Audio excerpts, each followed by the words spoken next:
ఒకప్పటి విషయం. ఒక దయ్యం ఉండేది. అది తెలియని సిటీలో తిరుగుతుండేది.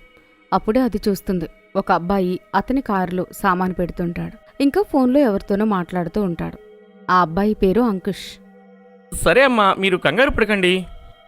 ఇది చిన్న ప్రాజెక్టు, అంతా చాలా మంచిగా జరుగుతుంది.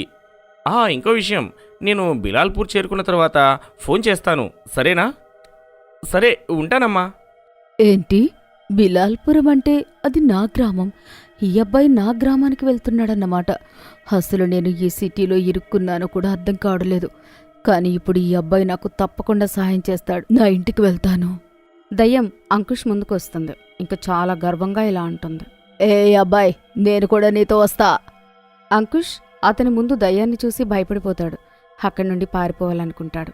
కానీ దయ్యం అతన్ని పట్టుకుంటుంది. నువ్వెక్కడికి వెళ్తున్నావు? నువ్వు ఎక్కడికి వెళ్తే నేను కూడా అక్కడికి వస్తాను. నేను వెళ్ళే దగ్గరకా? అంటే బిలాల్పూర్కా? సరిగ్గా చెప్పావు. కానీ ఎలా? అరే ఎలా? ఏముంది, నీ కార్లోనే వస్తాను. నువ్వు నన్ను ఇక్కడి నుంచి ఆ గ్రామానికి తీసుకుని వెళ్లాల్సిందే. నీకు వేరే ఆప్షన్ లేదు. ఒకవేళ నువ్వు నన్ను తీసుకుని వెళ్ళలేకపోతే నేను నిన్ను ఇక్కడే చంపేస్తాను. కానీ అంకుష్ చాలా భయపడిపోతాడు. ఏంటి? అయితే సరే, నేను నిన్ను కూడా నాతో పాటు తీసుకుని వెళ్తాను. సరే పద, వెళ్దాం. అంకుష్ ఆ దయ్యాన్ని వెనక కూర్చోబెట్టుకుంటాడు. ఇంకా గ్రామం వైపు వెళ్తుంటాడు. అంకుష్కి అర్థం కాదు అసలేం జరుగుతుందని. కానీ అంకుష్ లోపల చాలా భయపడుతుంటాడు. అసలు నువ్వు అక్కడికి ఎందుకెళ్తున్నావు? ఎక్కడికి? ఓ, బిలాల్పూర్కా? నాకక్కడ చిన్న పని ఉంది. అసలు నువ్వు అక్కడికి ఎందుకు వెళ్తున్నావు? ఏం పని ఉంది? అక్కడ నా భర్త ఉంటాడు. ఏంటి? మరి నువ్వు ఇక్కడ సిటీలో ఎందుకు తిరుగుతున్నావు? తెలీదు, నాకు ఇంత మాత్రం గుర్తుంది. నేను చనిపోవడానికి ముందు నా భర్తతో కలిసి ట్రైన్లో ఎక్కడో తిరగడానికొచ్చాను. మాకు కొత్తగా పెళ్ళింది. అందుకే మేము హనీమూన్కెళ్తున్నాం. అప్పుడు ఆ ట్రైను ఒక నిశ్శబ్దమైన స్టేషన్లో ఆగింది. నాకు దాహం వేసింది. నేను నీళ్లు తాగడానికి ట్రైన్ దిగాను. నేను నా భర్తని రమ్మని చెప్పాను. కానీ అతను నిద్రలో ఉన్నందుకు నాతో పాటు రాను అన్నాడు. నన్ను ఒంటరిగా వెళ్ళమన్నాడు. కాబట్టి నేనొక్కదాన్నే ట్రైన్ దిగాను. వచ్చేటప్పుడు ఎదురుగా ఇంకో ట్రైన్ వచ్చింది. తెలియకుండానే నేను కింద పడిపోయాను. ఆ ట్రైన్ నా మీద నుండి వెళ్ళిపోయింది. నేను చనిపోయాను. ఆ తర్వాత నాకు ఏమీ గుర్తులేదు. నేను దయ్యంలా మారిపోయాను. నా భర్త ఉన్న ట్రైన్ మాత్రం అక్కడి నుంచి వెళ్ళిపోయింది. అప్పటినుంచి నేను ఆ తెలియని సిటీలో తిరుగుతూ ఉన్నాను. అప్పటి నుండి నేను నా భర్తని కలవలేదు. ఇది చాలా బాధాకరమైన విషయం. అయితే సరే, నీ ఇల్లు ఎక్కడో నాకు చెప్పు. నేను అక్కడే దింపేస్తాను. ఆ తర్వాత నేను వెళ్ళిపోతానులే. సరే, అలాగే చేస్తాను. చాలా గంటలు ప్రయాణం చేసిన తర్వాత ఆ గ్రామం వస్తుంది. దయ్యం అంకుష్కి తన ఇంటికి దారి చెప్తుంది. తన ఇంటికి వచ్చిన తర్వాత దయ్యం నడుస్తూ అక్కడి నుంచి వెళ్ళిపోతుంది. తన ఇంటి దగ్గరే అంకుష్ దూరం నుండే చూస్తాడు. ఆ ఇంటికి తాళం వేసుంటుంది. అంకుష్ అది చూసి ఆలోచిస్తుంటాడు. ఆ ఇంట్లో ఎవరూ లేనట్టున్నారు. ఆ దెయ్యానికి ఆ విషయం తెలిసేలోపు నేను ఇక్కడి నుంచి వెళ్ళిపోతాను. లేకపోతే అది మళ్ళీ నా వెనకాల పడి వస్తుంది. నేను ఇక్కడికి వచ్చిన పని తీరిపోకుండానే ఇక నేను పనికి పోతాను. అంకుష్ అతని కారు తీసుకుని వెళ్ళిపోతాడు. దెయ్యం తన ఇంటి బయట తాళం వేసి ఉండడం చూసి ఆశ్చర్యపోతుంది. అరే, ఇది ఎలా జరుగుతోంది? ఇంటికి తాళం వేసి ఉందేంటి? ఇది ఎన్నో రోజుల నుంచి ఓపెన్ చేసినట్టుగా లేదు.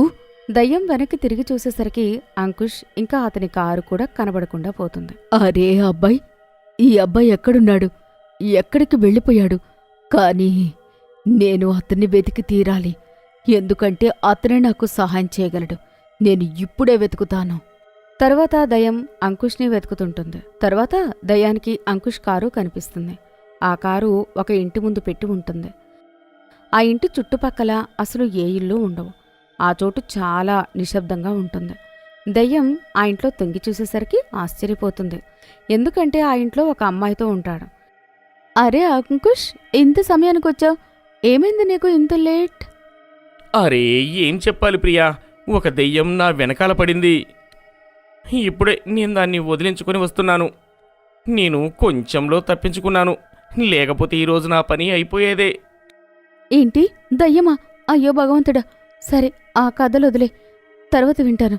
కానీ ఇదిగో ఈ టైం మిషన్, ఇప్పుడు రెడీ అయి సిద్ధంగా ఉంది. పద, మనం దీనిని ఒకసారి ట్రై చేసి చూద్దాం. ఒకవేళ ఇది పని చేస్తే ఇంక మనకి మజానే మజా. మనం చాలా ధనవంతులం అయిపోతాం. పద, త్వరగా రా. ఓ ప్రియా, నువ్వు చెప్పింది నిజమే. నువ్వు చాలా కష్టపడ్డావు ఈ మిషన్ని తయారు చేయడానికి. నువ్వు లేకపోయి ఉంటే నేను దీన్ని ఎప్పటికీ కూడా చేసుండేవాణ్ణి కాదు. ఇప్పటిది తయారైపోయింది కాబట్టి ఏంటి అంకుష్? అప్పుడే అంకుష్ అక్కడే ఉన్న ఒక చాకు తీసుకుని ప్రియా దగ్గరికి వెళ్తుంటాడు. అంకుష్లోని ఆ రూపాన్ని చూసి ప్రియా భయపడిపోతుంది. అరే, ఇప్పుడు నాకు నీతోటి ఎలాంటి అవసరము లేదు ప్రియా. నాకు నీతో అవసరం ఉంది కాబట్టి నేను నిన్ను ప్రేమిస్తున్నాను అని నటించాను. ఎందుకంటే నువ్వు కాలేజీలోని అందరికన్నా తెలివైన దానివి కాబట్టి. ఈ టైం మిషన్ తయారు చేయటంలో నువ్వే నాకు సహాయం చేయగలవు కాబట్టి. నువ్వేం మాట్లాడుతున్నావు అంకుష్? జోక్ చేస్తున్నావా? అప్పుడే అంకుష్ ప్రియా మీద కోపంగా చంపడానికి వెళ్తుంటాడు. అప్పుడే దయ్యం లోపలికొచ్చి అంకుష్ని దూరంగా పడేస్తుంది. వావా, నువ్వు నన్ను వదిలేసి వచ్చావు. పైగా ఏ అమ్మాయిని మోసం చేసి చంపాలనుకుంటున్నావు? దీనికి ఒకటే శిక్ష ఉంది. నువ్వు చావాల్సిందే. నువ్వు ఇప్పుడే చావాల్సిందే. అంకుష్ మీద దయ్యానికి చాలా కోపం వస్తుంది. ఇంక తను అంకుష్ ఒక్క మాట కూడా వినకుండా దాన్ని చంపేస్తుంది. ఇదంతా చూసి ప్రియాకి చాలా భయమేస్తుంది. తను భయంగా దయ్యంతో ఇలా అంటుంది. నువ్వు నన్ను కూడా చంపుతావా? లేదు, నువ్వు నాకు సహాయం చేస్తే నేను నిన్ను వదిలేస్తాను. ఏంటి? ఏం సహాయం? ఈ మిషన్ నిజంగా పనిచేస్తుందా? నాకు చెప్పు.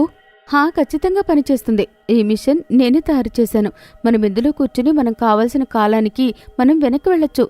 అయితే నువ్వు నన్ను కొంతకాలం వెనక్కి తీసుకెళ్ళి వెళ్ళు. ఏ రోజైతే నేను నా భర్తతో హనీమూన్కి వెళ్ళాను, ఆ రోజు రాత్రి ఏం జరిగిందో నేను తెలుసుకోవాలి అనుకుంటున్నాను. అయితే సరే, వెళ్దాం పద. నువ్వు కూడా నాతో పాటు మిషన్లో కూర్చో. ప్రియా ఇంకా దయ్యం మిషన్ లోపలికి వెళ్ళి కూర్చుంటారు. ప్రియా కొన్ని బటన్స్ నొక్కుతుంది. దాంతో వాళ్ళు కొంతకాలం వెనక్కి వెళ్ళిపోతారు. రా, కొంతకాలం మనం వెనక్కొచ్చేసాం. నువ్వు ఇంక నీ భర్త బయలుదేరుంటారు. పదా.